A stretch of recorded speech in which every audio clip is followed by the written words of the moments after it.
আল্লামা সাঈদীর একটা কথা উনি বলেছিলেন, শতাব্দীর শ্রেষ্ঠ মিথ্যাচার আমার উপরে করা হয়েছে। উনি বলেননি উনি বলেছেন আজ থেকে 25 বছর আগে মামু বাড়ি দিল্লি গিয়ে পড়বা। পড়ছে কি না? হ্যাঁ, উনি এই খুলনা অঞ্চলেই ওনার যৌবনটা তিনি পাড়ি দিয়েছেন। ওনার শেষ ওসিয়ত ছিল আমি খুলনার মাটিতে শুয়ে থাকবো। সে ওসিয়তটাই পূরণ করতে দেয়নি এরা। এই খুলনার বুকটা ওনার পছন্দের জায়গা ছিল। উনি চেয়েছিলেন দারুল কোরআন সিদ্দিকের মাদ্রাসার চত্বরে যেন আমার কবরটা হয়, এটাও করতে দেওয়া হয়। ওসিয়ত, মৃত্যুর পরে তার ওসিয়তটাকে পূরণ করা হচ্ছে জীবিত লোকের দায়িত্ব, ঠিক কিনা বলেন?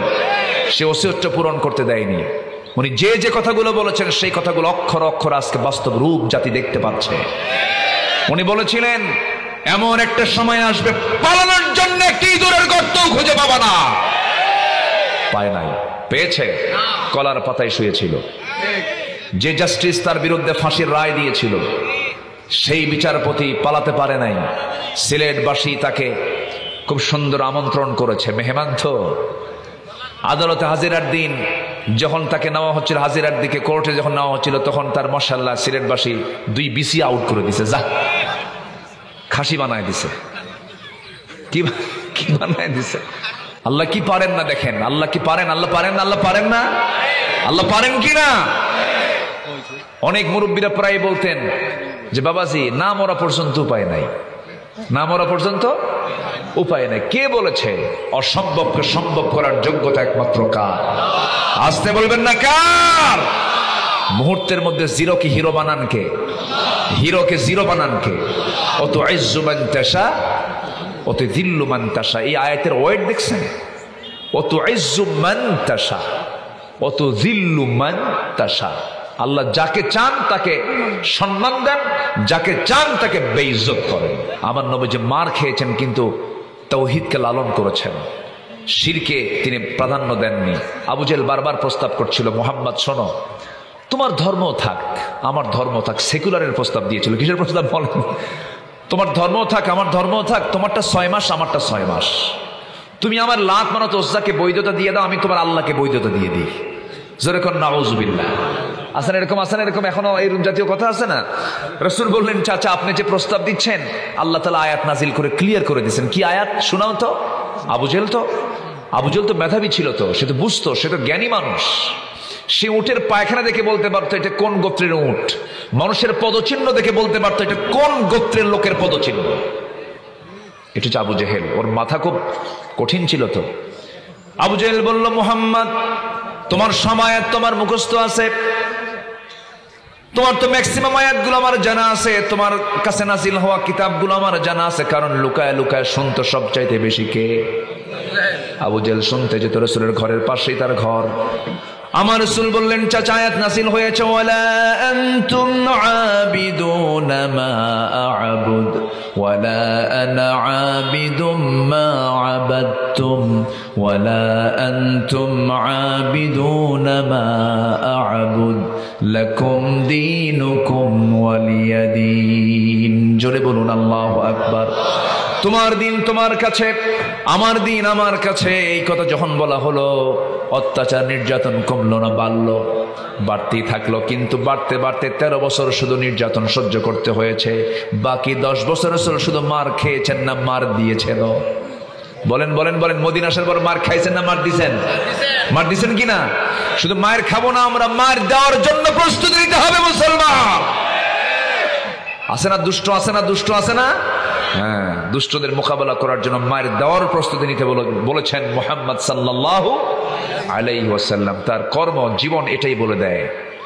নাম্বার 2, তিনি যে রাষ্ট্র গড়েছিলেন, যে সমাজ গড়েছিলেন, সে রাষ্ট্রের একটা গুরুত্বপূর্ণ বৈশিষ্ট্য হলো হিংসা দূর করেছেন। কি দূর করেছেন বলেন তো? হিংসা। আমাদের দেশে তো কোনো হিংসা নাই। জমি কেনে একজন আর ঘুম হয় না আরেকজনের, এরকম আছে কিনা? জমি কিনছে একজন, আরেকজন ঘুম হয় না, খালি মাথা থাপড়ায়, হাইরে হাইরে। আছে না? বলেন তো হলো কি? ও কিনলো কেমনে? চাকরি হয় একজনের, ঘুম হয় না আরেকজনের, এরকম আছে কিনা বলেন? যখন আপনি ইমানদার হয়ে, যখন আপনার মধ্যে এরকম যদি চিন্তা আসে যে কি হলো হিংসা, তখন ভাবতে হবে যে আপনার ইমানের মধ্যে ক্যান্সার ঢুকছে। কি ঢুকছে বলেন? ক্যান্সার ঢুকেছে। ক্বালা ইয়াকুম ফিল হাসাদ ফাইনাল হাসাদা ইয়াকুলুল হাসানাত কামা তাকুলুন নারুল হাতাব। আপনি হিংসা করবেন, আগুন যেমন কাঠকে খেয়ে পুড়ে শেষ করে, তেমনি হিংসা মানুষের ঈমানকে খেয়ে শেষ করে দেয়। হিংসা করা যাবে না। ওমিন শাররি হাসিদিন ইদা হাসাদ, কোরআনের লাস্ট মেসেজের একটা মেসেজ হচ্ছে ওমিন শাররি হাসিদিন ইদা হাসাদ। রাসূল হিংসা মুক্ত সমাজ গড়েছেন। ফাসলিহু ইন্নামাল মুমিনুনা ইখওয়া ফাসলিহু বাইনা আখওয়াইকুম। আমার নবীজি হুনাইন যুদ্ধের পর কিছু গনিমত আমার নবীজি এগুলো নিয়ে আরবদের মাঝে আর কুরাইশদের মাঝে বন্টন করলেন। আরব আর কাদের মাঝে? কুরাইশদের মাঝে। আনসারদের দিলেন না, আনসারদের দিলেন না, তাদের সচ্ছলতা আছে, তাদের সম্পদগুলো আছে, এজন্য দিলেন না। কিন্তু মানুষ তো কি মানুষ না?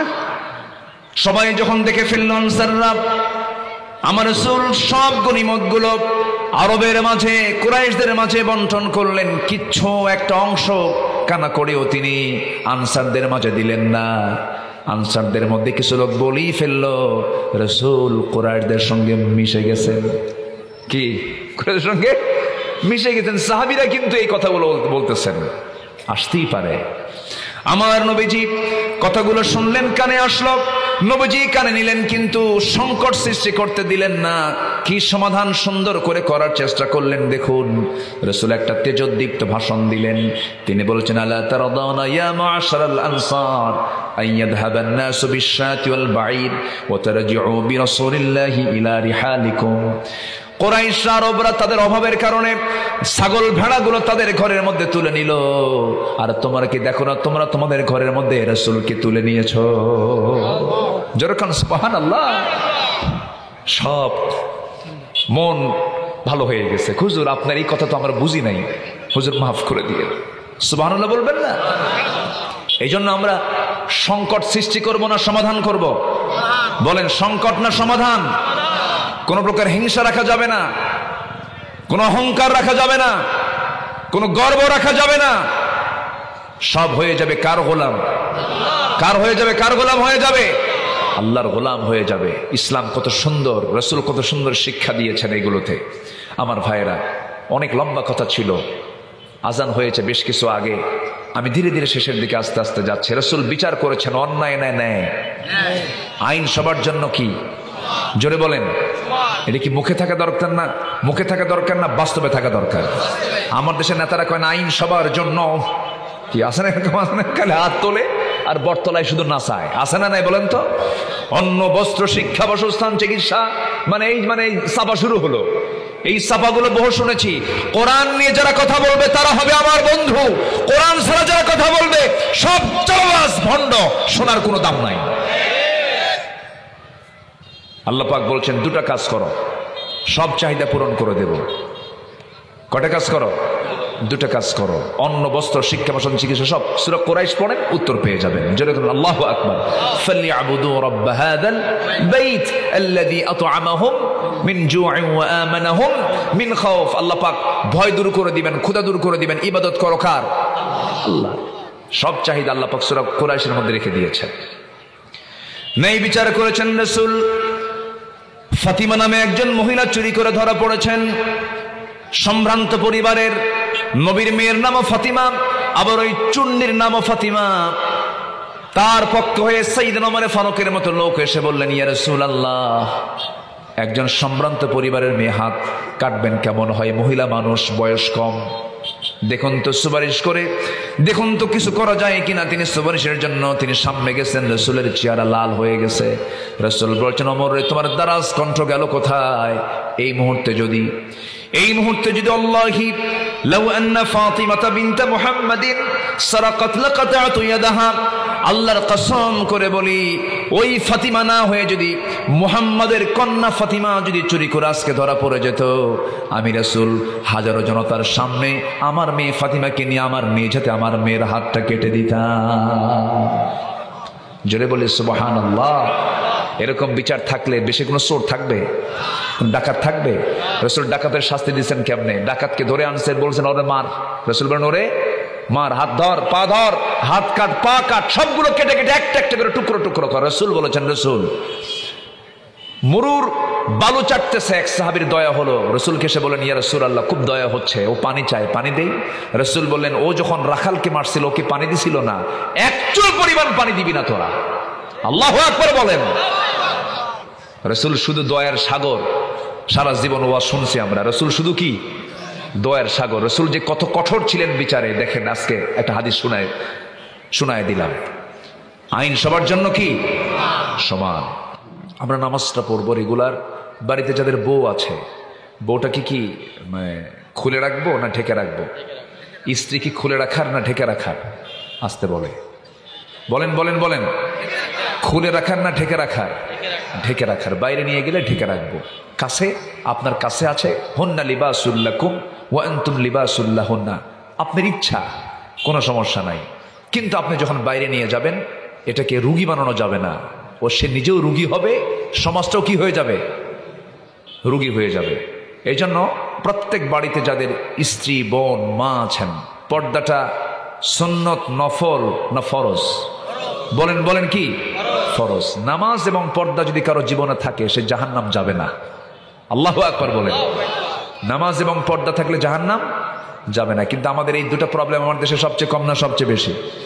সবচেয়ে কম না সবচেয়ে বেশি? নামাজ পড়ে 5%, পর্দা নাই। পর্দা খুব কম, খুবই কম। পর্দা নাই বললেই চলে। অনেকে আছে নিজের বউকে পরপুরুষকে দেখাতে আর খুশি হয় বেশি। বউকে দেখার বলে, দেখো তো আমার বউটা দেখতে কেমন, কত বড় হারামজাদা। এরকম আছে না নাই বলেন তো? আছে না নাই? মানে নিজেও শেষ, সমাজকেও শেষ করে দিচ্ছে। আবার হুন্ডাই তোলে, কিছু তোলে, হুন্ডাই উঠায়, তাও সিম্পল কোনো হুন্ডা না, ফ্ল্যাট হুন্ডা না। কিছু হুন্ডা এখন বেরোচ্ছে, দেখেন না, R15 লেটেস্ট। R15 এর পিছনের প্যাসেঞ্জার সিট হলো 3 তালা। কয়তালা? 3 তালা। আর ড্রাইভার যেটাখানে বসে থাকে, ওটা হচ্ছে আন্ডারগ্রাউন্ড। ওটা কি শুধু নিচতলা না, আন্ডারগ্রাউন্ডে, ওটা দেখাই যায় না। তো 3 তালায় বউকে উঠায়, লিপস্টিক লাগায়া, ঠোঁট ডিজাইন করে, কপাল ডিজাইন করে, চুল টুল সব ছেড়ে দিয়া, লাল একখান শাড়ি পরায়া দিল উঠায়া। হোন্ডার মেকারের কাছে গিয়ে বললো, হোন্ডার মেকার শোনো, হোন্ডার আওয়াজ কম, এটা বাড়াতে হবে, তুমি এই পাইপ যেদিক দিয়ে ধোঁয়া বের হয় এটা সরাও। তখন আওয়াজ হয় হোন্ডার মতো না হেলিকপ্টারের মতো? হেলিকপ্টারের আওয়াজ নিয়ে পিছনে হোন্ডার উপরে উঠায় দিয়ে সে একটা টান দিল, একদম বেজের ডাঙ্গাটু বসুন দিয়া অথবা খুলনা বাইপাস দিয়ে একেবারে মেরে দিল এক টানে। হেলিকপ্টারের আওয়াজ দেখবেন না কেন? দেখতেই হবে আপনাকে, জাতিকে দেখালো। সন্ধ্যার আগ দিয়ে রূপসার তীরে গিয়ে বসে, রূপসার তীরে গিয়ে বসে, রূপসা নদীর পাশে গিয়ে একদম হলদেটে রঙিন সূর্যের একদম সাইডে, সূর্যের পাশে তাকে দাঁড় করায়া ছবি একখান তুলে, ফেসবুক অর্ধলগ্ন ছবি তুলে ফেসবুকে দিয়ে আপলোড দিয়ে বলো, প্রিয় দেশবাসী আসুন আমার বউটাকে সবাই মিলে জামাতের সাথে দেখি। যেরকম নাউজুবিল্লাহ। এরকম কিছু বদমাইশ আছে না নাই বলেন তো? আছে না নাই? আচ্ছা, এগুলো করা যাবে না। আমার বোন, আমার মা, আমার মেয়ে, এগুলোকে পর্দার মধ্যে রাখা আমার আপনার জন্য ইমার্জেন্সি দরকার। কি দরকার বলেন? ইমার্জেন্সি। তাছাড়া রুগী মরে যাবে। রুগী কি হবে? মরে যাবে। আল্লাহ পাক সবাইকে আমল করার তৌফিক দান করুন। আজান হয়েছে, আমরা বিলম্ব করবো না, এখন দোয়ার দিকে যাচ্ছে। এই মাহফিলকে আল্লাহ পাক কবুল করুন। জোরে বলি আমিন। বই করা যুব সমাজকে আল্লাহ পাক কবুল করুন, এলাকাবাসীকে কবুল করুন। এখানে মুহতারাম মাওলানা আব্দুল আজিজ হাফিজাহুল্লাহ, অনেক বড় বড় আলেমের ওস্তাদ তিনি। ইসলামী আন্দোলনের অন্যতম সিপাহসালার, দক্ষিণ এশিয়ার বৃহত্তম ইসলামের সংগঠন বাংলাদেশ জামাত ইসলামের অন্যতম একজন সিপাহসালার তিনি। আল্লাহ তুমি তার খেদমতকে কবুল করো। কি আমি কি কথা ভুল বলতেছি নাকি? আমরা পালাইনি, আমাদের উপর অনেক কিছু করেছে ওরা। আমরা তো কিছু বলবোই, এখন শুনতে হবে তো। আমরা কিছু বলবো না? এই 16 বছর আমরা পালাইনি তো, দেশ ছেড়ে কোথাও যায়নি, সবাই দেশেই ছিলাম। আমাদেরকে রাজাকার বলে গালি দেওয়া হয়েছে, আমরা কেউ পাকিস্তান যাই নাই। কেউ কি পাকিস্তান গেছি আমরা? কিন্তু হিন্দুস্তানের রাজাকাররা সব হিন্দুস্তানে গিয়ে বসে আছে। আসতে বলেন কেন? এটাই। আমরা কারো দালালি করি না, আমরা কারো গোলামিও করি না, আমরা কারো উপর ভরসাও করি না। আমাদের ভরসা কে? ওয়া ইয়াতাওয়াক্কাল আলাল্লাহ ফাহুয়া হাসবুহ। যার ভরসা আল্লাহ, আল্লাহই তার জন্য যথেষ্ট। আল্লাহ রাব্বুল আলামিন এই কিতাবের ভিতরে 114 সূরা দিয়েছেন। এই 114 সূরার মধ্যে মানব জীবনের জন্য যা কিছু প্রয়োজন সব আয়োজন করে দিয়েছেন। লেখক লেখা নেবে আছে, গবেষক গবেষণা নেবে আছে, কবি কবিতা নেবে আছে, সাহিত্যিক সাহিত্য নেবে আছে, এরপরে রাষ্ট্রপতি রাষ্ট্র পদ্ধতি নেবে আছে, এরপরে সায়েন্টিস্ট সায়েন্স নেবে আছে। বান্দা যা চাবে সব কিছু বলে দিয়েছেন। আল্লাহ বলছেন তোমার জন্য তিবিয়ানাল লিকুল্লি শাই করে দিয়েছি। ফাআইনা তাযহাবুন ইন হুয়া ইল্লা যিকরুল লিল আলামিন লিমান শাআ মিনকুম আন ইস্তাকিম ওয়া মা তাশাউনা ইল্লা আন ইয়াশা আল্লাহু রাব্বুল আলামিন। জোরে বলুন আল্লাহু আকবার। কোথায় তুমি দৌড়াও সব সমাধানের মধ্যে আছে। তুমি কোন অফিস চালাবে, সচিবালয় চালাবে, কোরআনটাকে ফলো করো। প্রশাসন চালাবে, কোরআনটাকে ফলো করো। ক্যান্টনমেন্ট চালাবে, কোরআনটাকে ফলো করো। রাজনীতি করবে, কোরআনটাকে ফলো করো। যারা বলবে ইসলামে রাজনীতি নাই, তাদের ইলাহ হলো দুইজন। তাদের ইলাহ কয়জন? দুইজন। যারা বলবে রাজনীতি নাই, তাদের আকাশে এক রব আছে, দুনিয়ায় আরেক রব আছে। দুনিয়াতে আরেক রব আছে, ইলাহ। কষ্ট পাচ্ছেন নাকি আপনারা? কিছু বুদ্ধি প্রতিবন্ধী আমার দেশে আছে, বুদ্ধি প্রতিবন্ধী। রাসূলকে রাষ্ট্র চালান নাই। আসসালামু আলা মান ইত্তাবাআল হুদা মিন মুহাম্মদ ইলা হিরাকাল আসলিম। আমার নবী যে মদিনা রাষ্ট্র থেকে তিনি একটা চিঠি পাঠিয়েছিলেন হেরাক্লিয়াসের কাছে। আমি সালাম তাকিয়ে দিচ্ছি যার হেদায়েত আছে। হিরাকাল কালেমা পড়। হেরাকাল কি কর? কালেমা পড়। এই চিঠি পড়ে হেরাক্লিয়াস বলতেছে যে এই চিঠিখানা আমার মনে হচ্ছে এর যে ওয়েট, মুহাম্মদ বিন আব্দুল্লাহ আমার পায়ের নিচের জায়গাও সে দখল করে ফেলবে একদিন। আল্লাহু আকবার বলবেন না? এটা রাজনীতি ছাড়া হয়েছে নাকি? এগুলো রাজনীতি ছাড়া হয়েছে? ইসলামকে শুধু নামাজে দেখবেন, রোজায় দেখবেন, সচিবালয় দেখবেন না, প্রশাসনে দেখবেন না। আপনি ইমানদার নয়, আপনি ভণ্ড, আপনি প্রতারক। সব দেখা শেষ আমাদের। 25 বছর এক দেশ চালাইছে একজন, 16 বছর চালাইছে, 9 বছর চালাইছে, কেয়ারটেকার কয়েক বছর চালাইছে। দেখছি সব দেখা শেষ। আগামীর দেশ কোরআনের দেশ। রাজি আছেন কারা কারা? হাত উঁচু করে দেখান মুসলমান। কোরআনে অতিরিক্ত কিছু আছে কথা? কোরআনে যা থাকা দরকার তাই আছে। আগে ওই এরকম করে কথা বলতো কাফের মুশরিকরা, বলতো তোমার আল্লাহ মশার নামটা কোরআনে আনলো কেন? দেখেন মশার নামটা কোরআনে আনার কি দরকার ছিল? বলছে না, সূরা বাকারার মধ্যে আসছে না? আল্লাহ রাব্বুল আলামিন বলেন ইন্নাল্লাহা লা ইস্তাহি আন ইয়াদরিবা মাসালাম মা বাউদাতান ফামা ফাওকাহা فأما الذين آمنوا فيعلمون أنه الحق من ربهم وأما الذين كفروا فيقولون ماذا أراد الله بهذا مثلا يضل به كثيرا ويهدي به كثيرا। কাফেররা কয় এই উদাহরণ আল্লাহ দিল কেন? কোরআনে কি মশার উদাহরণ দেওয়া লাগে? মশা কি দুর্বল? আচ্ছা মশারি আমরা টাঙ্গাই না মশা টাঙ্গায়? বলেন কারা টাঙ্গায় মশা? মশারি আমরা একটু কিনে আনি। তো আপনি যদি মশাকে এত ছোট চোখে দেখেন তো মশারি ছাড়া ঘুমান দেখি। মশার কামড়ে মানুষ মরে, যার হয় ডেঙ্গু হয়ে যায় পঙ্গু, শেষ হয়ে যায়, তার লাইফই শেষ হয়ে যায়।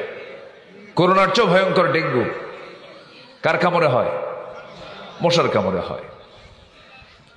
এই মশাকে আপনি ছোট চোখে দেখার কোনো সুযোগই নাই। দেখেন বিজ্ঞান গবেষণা করছিল এই আয়াত নিয়ে, তারা কিছু তথ্য বের করেছে। এক নাম্বার, মশা কেন আল্লাহ পাক এক্সাম্পলটা দিলেন, আমি 4টা যৌক্তিক দিক আমি দেখাচ্ছি, একটু শুনবেন আপনারা।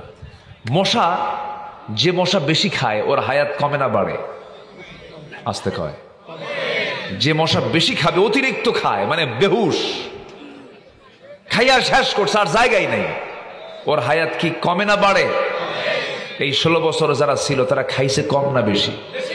উদাহরণ ঠিক আছে না? আস্তে করে উদাহরণ ঠিক আছে কিনা বলেন? এত খাওয়া খাইছে এরা, খাওয়ার ঠেলায় আর টিকতে পারতেছে না, শেষ পর্যন্ত শেষ। যে যত বেশি খাবে তার হায়াত তত কমে যাবে। এই জন্য কি চুরি, হাইরে সাগর চুরি করলো, সাগর চুরি।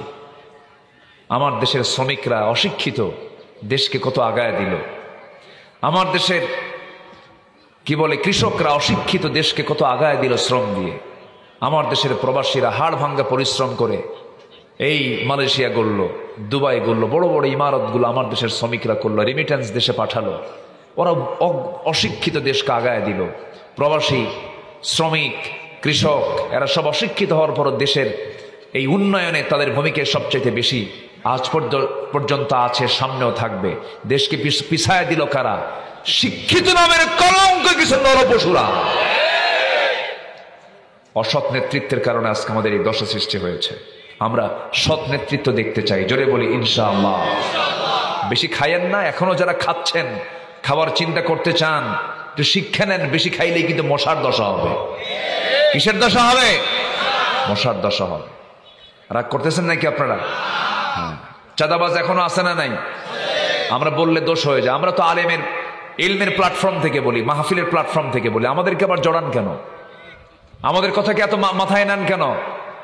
আমরা এটা রাজনীতিকরণের জন্য কথা বলি না, আমরা বলি দেশের মানুষকে সামনে রেখে, কোরআনকে সামনে রেখে আমরা কথা বলি। কষ্ট পাচ্ছেন নাকি আপনারা? নাম্বার 2, মশা যে কামড়ায়, এটা কি পুরুষ মশা কামড়ায় না মহিলা মশা কামড়ায়? বলেন কোনটা কামড়ায়? মহিলা শুধু বলেন না, বাড়িতে মহিলা নিয়ে শুয়ে থাকতে হয়। মহিলা মশা কন, তাছাড়া তো তারা আবার মন খারাপ করবেন। স্ত্রী মশা যেটা, স্ত্রী মশা যেটা, সেটা কামড়ায়, পুরুষ মশা কামড়ায় না। আমরা ভালো আছি নাকি? না, এটা মশার কথা বলছিলাম আমরা। মশা, স্ত্রী মশা যেটা, সেটাই কামড়ায়। আল্লাহ তাআলা স্ত্রী মশার কথাই বলেছেন। যারা আলেম ওলামা আছেন এখানে গোলতা আছে, স্ত্রী মশার কথাই আল্লাহ বলেছেন। মৌচাকে মধু থাকে, মৌচাকে কি থাকে? এই মৌচাকের মধুগুলো কন্ট্রোল করে কে? বলেন রানী না রাজা? বলেন রানী রাজা? আল্লাহ পাক রানীর কথাই বলেছেন, আনিত্তাখিদি মিনাল জিবালি বুয়ুতা। আনিত্তাখিদি কি মুযাক্কার না মুয়ান্নাস? মুয়ান্নাস, সহিদে মুয়ান্নাস। আনিত্তাখিদি মিনাল জিবালি বুয়ুতা। দেখেন আল্লাহ তাআলা কত আগে কোরআনে এগুলো বলে দিয়েছেন। সুবহানাল্লাহ বলবেন না? নাম্বার 3 হলো মশাকে খাটো চোখে দেখার কোনো সুযোগ নাই। মশা যখন উড়ে বেড়ায়, রাতের বেলা শীতের সময় ঘুমাতে যান, এখন তো শীতকালে মশা কম থাকারই কথা, কিন্তু এরপরও 2-1টা থাকে, কিন্তু চোখে পড়ে না। হঠাৎ করে মশারি না টাঙ্গে আপনি শুয়ে পড়েছেন, মশারি না টাঙ্গে শুয়ে পড়ার পরে লাইট বন্ধ করে দিয়েছেন, আপনার চোখও পড়তেছে না, কিন্তু মশাকে আল্লাহ রাব্বুল আলামিন এত শক্তিশালী করেছেন, আমার চাইতেও কিছু কিছু ক্ষেত্রে 75 ফুট দূর থেকে টের পায় এখানে সলিমুদ্দিন শুয়ে আছে। কি শুয়ে আছে? সলিমুদ্দিন শুয়ে আছে। 75 ফুট দূর থেকে চলে আসে, চলে এসে কি করে? কানের কাছে এসে এত সুন্দর গান গায়, সারেগামা পাদানিসা। ঘুম শেষ। ঘুম কি শেষ? এই যে আওয়াজটা হয়, আওয়াজ কিন্তু মুখের আওয়াজ না, এটা পাখার আওয়াজ। এই পাখার আওয়াজে এই যে আমরা শুনতে পাই, বিজ্ঞান বলতেছে প্রতি সেকেন্ডে, জিওলজি বলতেছে প্রতি সেকেন্ডে মশা তার ঝাপটানো, তার 2টা পাখা যে ঝাপটানি মারে, যে নড়ায়, এটার পরিমাণ হলো প্রতি সেকেন্ডে 500 থেকে 600 বার, যা গোটা দুনিয়াতে আজ পর্যন্ত এত দ্রুতগামী কোনো মেশিন আজ পর্যন্ত আবিষ্কার হয় নাই। নাম্বার 4 হলো মশার কামড় খেয়ে মাথার মধ্যে, ব্রেনের মধ্যে মশা ঢুকেছিল। একজন কাফের দুনিয়া থেকে বিদায় হয়েছে, কুখ্যাত কাফের, তার নাম কি বলেন? হ্যাঁ, অতএব মশা দুর্বল না। আল্লাহ যা বলেছেন কোরআনে একটাও অকাজের না, বলি আলহামদুলিল্লাহ। মাকড়সা নামে একটা সূরা নাজিল করেছেন, 114 সূরার মধ্যে একটা সূরার নাম সূরাতুল আনকাবুত। মাকড়সা কি বলেন তো? মাকড়সা। আল্লাহ রাব্বুল আলামিন মাকড়সা নিয়ে বলেছেন, কি বলেছেন? আল্লাহ রাব্বুল আলামিন সুন্দর করে রাসূলকে কত আগে জানায়া দিয়েছেন, হে রাসূল, আমাকে ছাড়া যারা অন্য কোন বন্ধুকে তালাশ করবে তাদের দৃষ্টান্ত হলো মাকড়সার মতো। মাসালুল লাযীনা ইত্তাখাযু মিন দুনিল্লাহি আউলিয়া কামাসালিল আনকাবুত। জোরে বলি আল্লাহু আকবার। তাদের দৃষ্টান্ত কার মতো? মাকড়সার মতো। মাকড়সা বাসা বানায়, আমার ঘরের মধ্যেই বানায়, যখন এটাকে অপরিষ্কার দেখি শুধু একটা ঘুতা মারি শেষ হয়ে যায়। খুব দুর্বল ঘর এবং তাদের সংসার জীবনটাও দুর্বল। মাকড়সার মধ্যে বহু জাত আছে, বহু জাতের মাকড়সা আছে। লম্বা সময় লেগে যাবে, সেই দিকে আমি যাব না। ব্ল্যাক উইডো, রেড ব্যাক সহ বহু মাকড়সার জাত আছে। তবে ম্যাক্সিমাম মাকড়সার জাতগুলো এমন, ওরা যখন স্বামী স্ত্রী যখন যৌন মিলনে যখন মিলিত হয়, ইন্টারকোর্স যখন হয়ে যায়, এরপরে স্ত্রী মশার মধ্যে একটা ঘাটতি সৃষ্টি হয়, খাদ্যের ঘাটতি সৃষ্টি হয়, মেন্টালি কিছু প্রবলেম হয়ে যায়। খাদ্যের ঘাটতি পূরণ করার জন্য স্ত্রী মাকড়সা স্বামী মাকড়সাকে কামড় মেরে তার খাদ্যের অভাব পূরণ করে, অর্থাৎ বউ তার স্বামীকে মেরে ফেলে। আল্লাহ বলছেন, যারা আমাকে গার্ডিয়ান না মনে করে, অভিভাবক না মনে করে, যারা অন্য কাউকে গার্ডিয়ান মনে করবে, অভিভাবক মনে করবে, তাদের দৃষ্টান্ত হলো মাকড়সার সংসারের মতো। যে সংসারে বউ স্বামীকে মেরে ফেলে সেই সংসারটা খুব বরকতের হয় মনে হয়। আল্লাহ কত আগে জানায় দিয়েছেন, সুবহানাল্লাহ বলবেন না? আল্লাহু আকবার, আল্লাহু আকবার। সে আল্লাহ রাব্বুল আলামিন দিন দিয়েছেন আমাকে। এই দিন কিন্তু রাতের উল্টা সেই দিন নয়। এই দিনের 19টা অর্থ আছে, এর মধ্যে অন্যতম অর্থ হলো দিন মানে হলো জীবন বিধান। আবার নামাজের মধ্যে যখন সূরা ফাতিহা পড়ে সেই জায়গায় আছে মালিকি ইয়াউমিদ্দিন। এই দিন মানে হলো বিচার দিবস। এই দিন মানে কি? বিচার দিবস। আমার বন্ধুগণ, অনেক লম্বা লম্বা কথা, আজান হয়তো কিছুক্ষণের মধ্যেই পড়ে যাবে, তবে আমরা শেষ সময় পর্যন্ত থাকবো। জোরে বলি ইনশাআল্লাহ। কারো কোনো আপত্তি নাই তো? জোরে বলি ইনশাআল্লাহ। আমি খুবই আনন্দ পাচ্ছি আপনাকে নিয়ে বসে, যে এখানে আসর হবে তো আমরা এখানে আসর পড়বো। একটু আজান হবে যখন, আজান থেকে হয়তো 15 মিনিট পরে নামাজ হয়, আমরা সেখানে আধা ঘন্টা পরে নামাজ পড়বো। কি কষ্ট পাচ্ছেন নাকি আপনারা? আবার এগুলো নিয়ে ফতুয়াবাজি হবে না তো? আমার দেশে আবার ছোটখাটো বিষয় নিয়ে লাগে, মানে মাথায় টুপি নিয়ে লাগে, টুপি লম্বা না গোল। এদিকে কিন্তু লুঙ্গি নাই। এদিকে কি নাই বলেন তো? লুঙ্গি নাই। সুদ, ঘুষ, জেনা, ব্যভিচার সব চলে, ওগুলোর কোনো ফতুয়া নাই। টুপি তুমি লম্বা পরবা না গোল পরবা না জালি পরবা, এদিকে লুঙ্গি নাই। আমরা নামাজটা পড়বো যথাসময়ের চাইতে একটু বিলম্বে। এটা মুক্তাজায়ে হাল, অবস্থার পরিপ্রেক্ষিতে আজকের দিনের জন্য আসসালাতু আলা ওয়াক্তিহা, এটাও ঠিক আছে। ইন্নাস সালাতা কানাত আলাল মুমিনিনা কিতাবাম মাওকুতা, এটাও ঠিক আছে। কিন্তু আজকে আমরা যদি আমি নামাজের জন্য নামাজে আজানের সঙ্গে সঙ্গে বিরতি দিয়ে দিই, এই পরিবেশ, এই সাজানো পরিবেশ আমরা আর ফেরত পাবো না। কারণ আমার দেশে বেনামাজি শ্রোতাই বেশি। হুজুর ওয়াজ করেন, মজা আছে, কিন্তু উজুর পানি ঠান্ডা হুজুর, এরকম টাইপের লোক আছে না? নাই, আছে। আমার দিকে একটু তাকান। তাহলে দিন এই পৃথিবীর জন্য আল্লাহ তাআলা কয়টা দিয়েছেন? জীবন বিধান কয়টা দিয়েছেন বলেন? তার নাম কি বলেন? আরো জোরে বলেন, তার নাম কি? ইসলাম। আল্লাহ রাব্বুল আলামিন সুন্দর করে স্পষ্ট করেছেন, ইন্নাদ-দীনা ইনদাল্লাহিল ইসলাম। আল্লাহর কাছে মনোনীত নির্ধারিত দিন, জীবন বিধান একটাই, তার নাম হলো ইসলাম। আর এই জায়গায় শক্ত করে বলছেন, ওয়া মাইয়াবতাগি গায়রাল ইসলামি দীনান ফালাই ইউকবালা মিনহু ওয়া হুয়া ফিল আখিরাতি মিনাল খাসিরিন।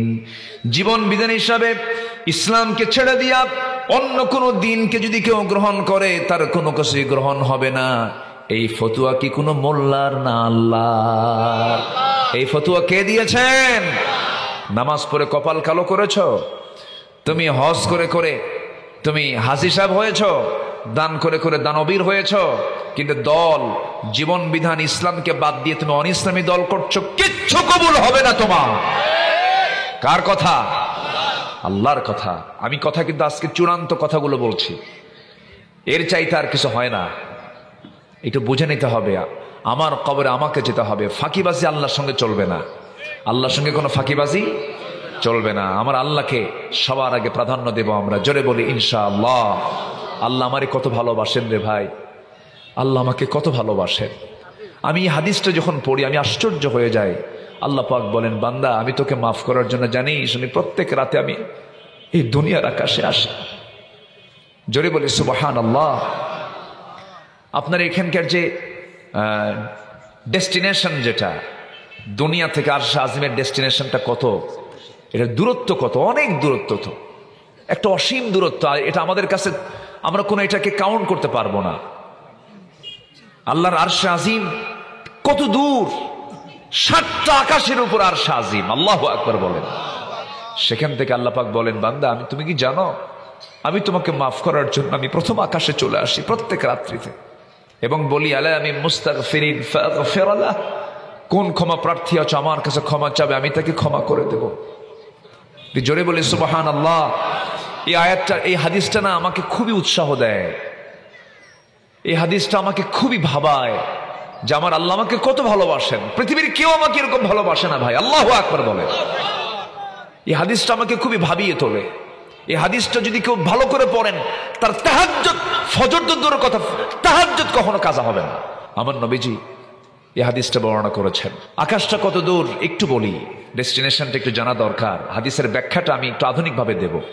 আমরা যেখানে বসে আছি এখান থেকে আকাশ কত দূর কেউ কি বলতে পারবো না। তবে সূর্য নিয়ে একটু আমরা গবেষণা করছি, চিন্তা ভাবনা করছি। দুনিয়ার মানুষ 9 কোটি 80 লাখ 30 লাখ, যাই হোক, যে লাখই হোক, এত দূরে।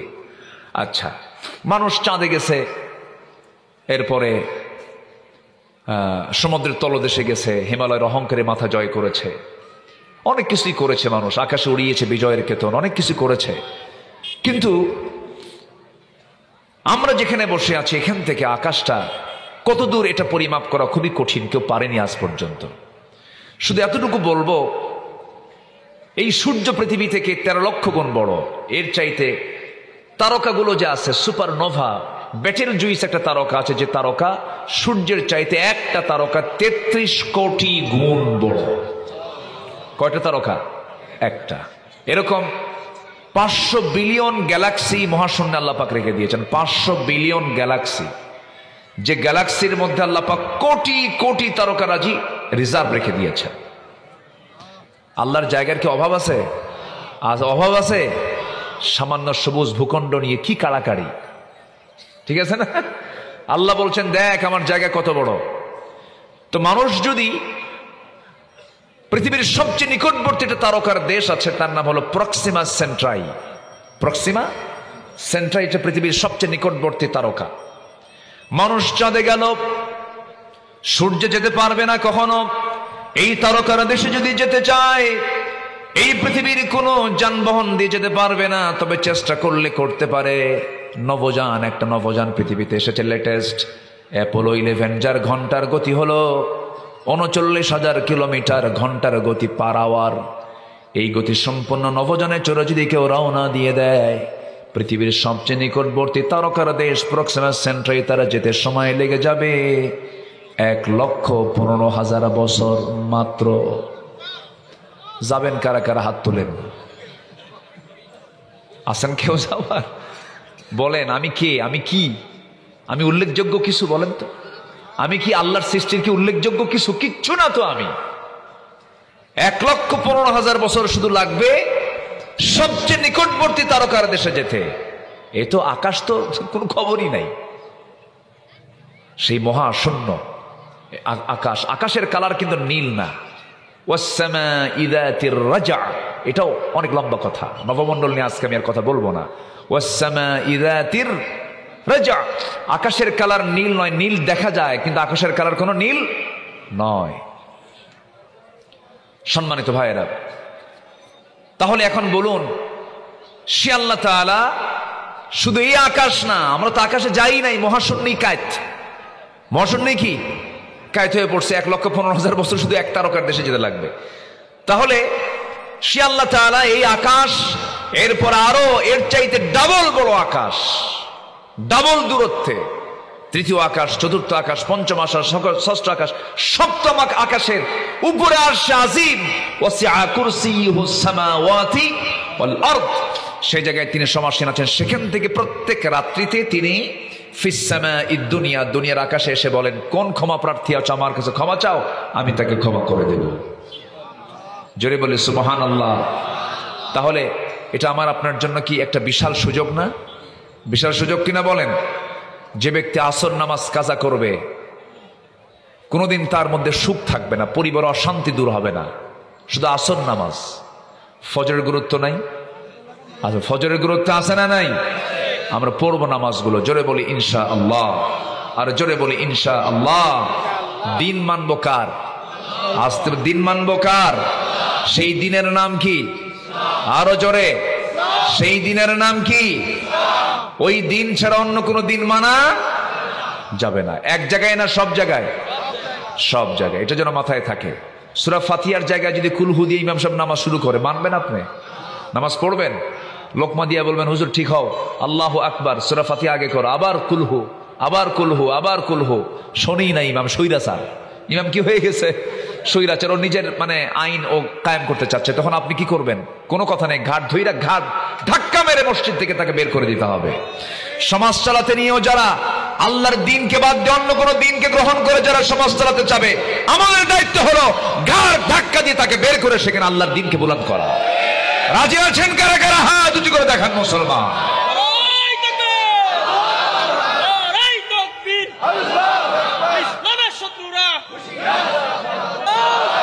আল্লাহ কবুল করুন, জোরে বলি আমিন, আরো জোরে আমিন। আমার নবী যে সুন্দর একটা রাষ্ট্র গঠন করেছিলেন, কি দিয়া বলুন? কি দিয়া? কোরআন যতদিন ছিল না, রাসূল কি চেষ্টা করেন নাই? আস্তে কোন চেষ্টা করেন নাই? চেষ্টা করেছেন, কিন্তু সফল না ব্যর্থ? ব্যর্থ হয়েছেন রাসূল, ব্যর্থ, পারেন নাই। 40 বছর তো জীবনে কম সময় না। 63 বছরের 40 বছর চলে গেছে তার নবুয়ত পেতেই। এই 40-এর 15 থেকে ধরুন, 15 থেকে একটা মানুষ ম্যাচিউর হয়ে যায়, বালেগ। কত বছরে বালেগ হয়? হয় না 15তে বালেগ হয়ে যায় না? 15 থেকে শুরু করে নিয়ে 40, এই 25 বছর আমার নবী কি চুপচাপ ছিলেন নাকি? রাসূল কি চুপচাপ থাকার মতো মানুষ মনে হয় আপনাদের? রাসূল কি চুপচাপ ছিলেন? চুপচাপ থাকতে পারেন? তার একটা প্রমাণ, হালফুল ফুজুল গঠন করেছিলেন, পারেন নাই। অনেক চেষ্টা করেছেন, পারেন নাই, সব ব্যর্থ। রাসূল যদি ইসলাম ছাড়া চেষ্টা করে ব্যর্থ হন, আপনি কোন সাদামাতা? আপনি কি চান? আপনি কোন কি হয়ে গেছেন যে আপনি ইসলাম ছাড়া সমাজকে ভালো কিছু দিতে চান? ইসলাম ছাড়া যে সমাজকে ভালো কিছু দিতে চায় ও ভণ্ড। ও কি বলেন? ভণ্ড। ইসলাম ছাড়া কেউ সফল হতে পারে না। আমার রাসূল কোরআন দিয়ে সুন্দর একটি রাষ্ট্র তিনি গঠন করেছিলেন। সে রাষ্ট্রের কিছু আদর্শিক দিক আমি তুলে ধরবো। আজকের সামাজিক জাতীয় প্রেক্ষাপটে এই কথাগুলো প্রযুক্তির মধ্য দিয়ে চলে যাবে, অনেকের কাছে এই কথাগুলো চলে যাবে। আমাদের একটা মেসেজ যাওয়ার দরকার আছে না নাই বলেন তো? আছে। সম্মানিত ভাইয়েরা, রাসূল যে রাষ্ট্র গঠন করেছেন, সে রাষ্ট্রের 1 নম্বর দিক হলো তাওহীদ প্রতিষ্ঠা করেছেন। কি প্রতিষ্ঠা করেছেন? তাওহীদ। শিরকের কোনো গন্ধ তিনি রাখেন নাই। আজানের জবাব দিয়ে দেন। আজানের জবাব দিয়ে একজন দেন, তাহলে তো হয়ে যাচ্ছে। সবার হক একজন আদায় করুক, কোনো সমস্যা নাই। যে আজানের উত্তর দেন, আমি আলোচনা চালায়া যাই নাকি? কারো কোনো সমস্যা নাই তো? জোরে বলি ইনশাআল্লাহ। জি, আমার দিকে তাকান, কেউ উঠবেন না। ওই যে একজন বাচ্চা নিয়ে উঠতেছেন, কেউ উঠবেন না। আজান হলে পরে আবার নামাজি লোকের স্বভাব কি জানেন? ছটফট শুরু হয়ে যায়। এটা সবারই তো, আমার ক্ষেত্রেও হবে। যারা নামাজ পড়ে তাদের একটা ছটফটানি শুরু হয় যে আজান হলো, আর কতক্ষণ দেরি করব, কতক্ষণ দেরি করব। রাজুলুন কলবুহু মুআল্লাকুম বিল মাসাজিদ। আল্লাহ তাআলা ওই বান্দাকে আরশ আজিমের ছায়ায় জায়গা দিবেন যার দিলটা মসজিদের সঙ্গে লটকানো থাকে। যেরকম সুবহানাল্লাহ। এটা ভালো দিক, কিন্তু আজকের দিনের জন্য, এখনকার সময়ের জন্য আমরা এখানে আজকে লটকা রাখবো নামাজকে। জোরে বলি ইনশাআল্লাহ। আমরা সবাই বসি, আমরা আর একটু সময় এই পয়েন্টগুলো আমি শেষ করার চেষ্টা করছি ইনশাআল্লাহ। নাম্বার 1 হলো রাসূল শিরক উৎখাত করেছেন। আমার নবীজি যে সময়ের মক্কার বাসিন্দা ছিলেন, ওই সময় শিরকের কাজটা এত বেশি ছিল যে ওরা এত মূর্তি বানাতো, মূর্তির আধিক্য এত বেশি ছিল যে তারা কাবা শরীফের ভিতরে পর্যন্ত 360টা মূর্তি ঢুকায় রাখছিল। যেরকম নাউজুবিল্লাহ। রাসূল এগুলো দেখেছেন 13 বছর। কত বছর দেখেছেন? 13 বছর। এবং কিচ্ছু করতে পারেননি। রাসূলের কাছে সে সময় ক্ষমতা ছিল না। তখন ক্ষমতায় ছিল হলো আবু জেহেল। ক্ষমতা ছিল কে? আবু জেহেল ক্ষমতা থাকার কারণে রাসূল মার দিয়েছেন না মার খেয়েছেন? বলেন বলেন বলেন। মার খেয়েছেন। সারা জীবন তো মার খাওয়ার সময় আসে না, মার দেওয়ারও সময় আসে। আসে কিনা বলেন? এখন তো কেউ আর আসে না, এখন পুলিশ নিজেই ফোন দিয়ে বলে যে হুজুর কিছু লাগবে কি, হ্যাঁ কোনো প্রোটোকল লাগবে? কমিটিকে ফোন দিয়ে বলে কিছু লাগবে ভাই, কমিটি ভাইরা। অথচ মাত্র কয়েক মাস আগেই আমাদেরকে ঢুকতে দেয় নাই। কমিটিকে কত কি করেছে, থানায় গিয়ে বসেছে, অনুমতি পায় নাই, কত ঝুট ঝামেলা হয়েছে। সবগুলোকে আল্লাহ পাক উল্টায় দিয়ে একটা সুন্দর পরিবেশ তৈরি করেছেন। তিনি আমার কে? আসতে বলবেন না, তিনি আমার কে? আল্লাহ তাআলা। আল্লাহ পারেন না? আল্লাহ পারেন। জানায় দিলেন কুল ইন্নামা ইউহা ইলাইয়া আন্নামা ইলাহুকুম ইলাহুন ওয়াহিদ ফাহাল আনতুম মুসলিমুন। জোরে বলুন আল্লাহু আকবার। হাজারো নির্যাতন হয়েছে, সেই নিপীড়নে আমার রাসূল চুল পরিমাণ পিছপা হন নাই, হককে তিনি লালন করেছেন। আমার নবীজি সেজদায় চলে গেছেন, উটের পচা নারী ভরে নবীজির নামাজে দাঁড়াইছেন। সঙ্গে সঙ্গে ওই উতবা সাইবা মুগিরা সবগুলো পচা নারী ভরি, উটের পচা ওজনওয়ালা নারী ভরি কয়েকজন মিলে ধরে নবীর পিঠের উপরে চাপায়া দিয়েছে রুকু অবস্থায়। আমার নবীজি মুখ থুবড়ে জমিনে পড়ে গেলেন, নবীর পাশে কেউ নাই। ফাতিমা রাদিয়াল্লাহু তাআলা এই দৃশ্য দেখে দৌড় মেরে এসে নবীর সামনে এসে তার কাছ থেকে সেই পচা নারী ভরে সরায়া দিলেন। আমার নবীজি সহজে কোনোদিন বদদুয়া দিতেন না, লানত করতেন না। আমার নবীজি সেই দিন হাত দুইটা উঁচু করে লানত করেন, আল্লাহ আজকে আমাকে এই সেজদা দিতে যারা বাধা দিল, আমর ইবনুল হিশাম, উতবা ইবনে রাবিআ, শাইবা ইবনে রাবিআ, ওয়ালিদ ইবনে উতবা, উমাইয়া ইবনে খালফ, উকবা ইবনে আবু মুঈদ, উমরা ইবনুল ওয়ালিদ, এই ৭টার একটাও তুমি ছাড়বা না, সবাইকে তুমি আল্লাহ পাকড়াও করে ফেলো। আমার নবীর দোয়া কবুল হয়ে গেছে। বদর যুদ্ধের দিন এই যে ৭টা নাম ধরে রাসূল লানত করেছেন, একটাও ফেরত যায় নাই। আল্লাহু আকবার বলেন। জি, আল্লাহর মেহেরবানি, আল্লাহ তাআলা আমাদেরকে কবুল করুন। সবাই বলে সুবহানাকা আল্লাহুম্মা ওয়া বিহামদিকা আশহাদু আল্লা ইলাহা ইল্লা আনতা আস্তাগফিরুকা ওয়া আতুবু ইলাইকা। চিৎকার মেরে বলি, ইয়া আল্লাহ, আমার জীবনের সগীরা কবিরা, ছোট বড় সব গুনাহ তুমি আল্লাহ মাফ করে দাও। জোরে বলুন ইয়া রাব্বাল আলামিন। আপনি দোয়া করে দেন, আপনি দোয়া করে দেন। আল্লাহুম্মা আমিন। রব্বানা যালামনা আনফুসানা ওয়া ইল্লাম তাগফির লানা ওয়া তারহামনা লানাকুনান্না মিনাল খাসিরিন। লা তুযিগ কুলুবানা বা'দা ইদ হাদাইতানা ওয়া হাব লানা মিন লাদুনকা রাহমাতান ইন্নাকা আনতাল ওয়াহ্হাব। আল্লাহ তাআলা হলদেটে রঙের নিচে মিষ্টি বিকেলে এই গধূলি বেলায় হাজারো মুসলমান নরনারী নিয়ে তোমার দ্বীনের উপরে কিছু কথা বলেছি। কাঙ্গাল ফিকিরের মতো তোমার দরবারে ছোট্ট ছোট্ট দুটো হাত পেতে আছি। গুনার দিকে নজর দিও না, বান্দা মনে করে তামাম জীবনের সমস্ত গুনাহগুলোকে মেহেরবানি করে মাফ করে দাও। জনম দুঃখিনী মা, জনম দুঃখী বাপজান যারা চলে গেলেন, জিন্দেগির গুনাহগুলো মাফ করে দাও, কবরগুলোকে জান্নাতের টুকরা বানায়া দাও। আব্বা আম্মার জন্য কি দোয়া তাও শিখিয়ে দিয়েছ, হাতটা উঁচু করুন, দিল থেকে আল্লাহর শেখানো দোয়া পড়ে আওয়াজ দিয়ে দিয়ে আমার সঙ্গে সবাই বলুন, রব্বিরহামহুমা কামা রব্বায়ানি সগীরা। রব্বিরহামহুমা কামা রব্বায়ানি সগীরা। রব্বিরহামহুমা কামা রব্বায়ানি সগীরা। আল্লাহ তাআলা বিশেষ করে মাহফিলটা আয়োজন করলেন যারা, শোনার জন্য কষ্ট করে আসলেন যারা, বিনিময়ে কিয়ামতের কঠিন ময়দান যেদিন কেউ কাউকে চিনবে না, এমনকি মা তার সন্তানকে পর্যন্ত স্বীকার করে বসবে। যেদিন মানুষ কাঁদতে কাঁদতে চোখের পানিগুলো ফুরে যাবে, চোখ থেকে রক্ত বের হওয়া শুরু হয়ে যাবে, সেই কঠিন মুসিবতের দিন এ মাহফিল সবার জন্য নাজাতের মাধ্যম তুমি আল্লাহ বানাইয়া দিও। আয় আল্লাহ তাআলা আমার রফিক ভাইকে কবুল করো, আমার বাম পাশে অধ্যক্ষ আব্দুল আজিজ মহোদয়কে তুমি আল্লাহ কবুল করে নাও। অনেকের নাম আমার জানা নাই, যার যার চাওয়া তুমি আল্লাহ পাওয়া করে দিও। আয় আল্লাহ তাআলা তুমি তো অন্তর্যামী, তোমার বান্দার মনের খবরটাও তুমি আল্লাহ জানো। মেহেরবানি করে যে পরিবারের সমস্যা সমাধান করে দাও, সংসার অশান্তি তুমি আল্লাহ শান্তি দিয়ে দাও, সন্তান অবাধ্য অনুগত করে দাও, অসুস্থতা দূর করে দাও, রোগাক্রান্তিকে রোগ মুক্ত করে দাও, ঋণগ্রস্ত ঋণ মুক্ত হওয়ার তৌফিক তুমি আল্লাহ দিয়া দাও। ব্যবসায় ঘাটতি ব্যবসায় বরকত দিয়া দাও। মানব জীবনে চলতে গেলে তো সব কিছুর প্রয়োজন হয় আল্লাহ, মেহেরবানি করে সমস্ত বালা মুসিবত থেকে তুমি আল্লাহ আমাদেরকে হেফাজত করো। তোমার বান্দাগুলোকে নিয়ে এমন সময় হাত তুলেছি, গোটা পৃথিবীর ম্যাক্সিমাম জায়গায় মুসলমানরা আজকে নির্যাতিত। বাইতুল আকসাকে তুমি আল্লাহ বাইতুল আকসাকে তুমি আল্লাহ মুসলমানদের হাতে তুলে দাও। আয় আল্লাহ তাআলা মুসলমানদের সবচাইতে একটা আকর্ষণীয় জায়গা হলো কাশ্মীর। আয় আল্লাহ তাআলা তুমি যেমন সিরিয়াকে জুলুম মুক্ত করেছো, কাশ্মীরকে তুমি আল্লাহ জুলুম মুক্ত করে দাও। আয় আল্লাহ তাআলা ফিলিস্তিনকে ইহুদি মুক্ত করে দাও। বাইতুল আকসাকে তুমি আল্লাহ মুসলমানদের হাতে তুলে দাও।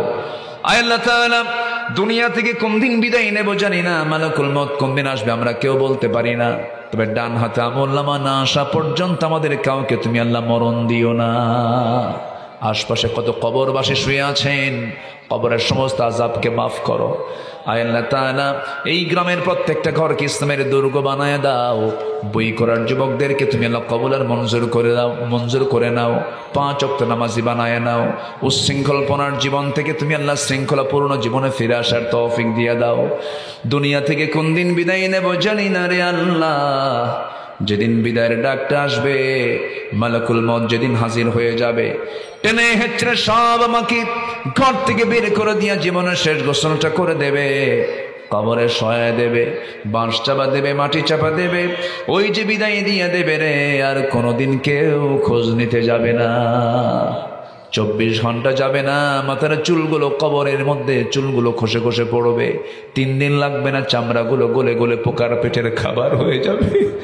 ও আল্লাহ, মাত্র 7টা দিন পেটের নারী ভরে সব চোখ মুখ কান নাক দিয়ে বের হয়ে কিম্ভূত কিমাকার চেহারা হয়ে যাবে।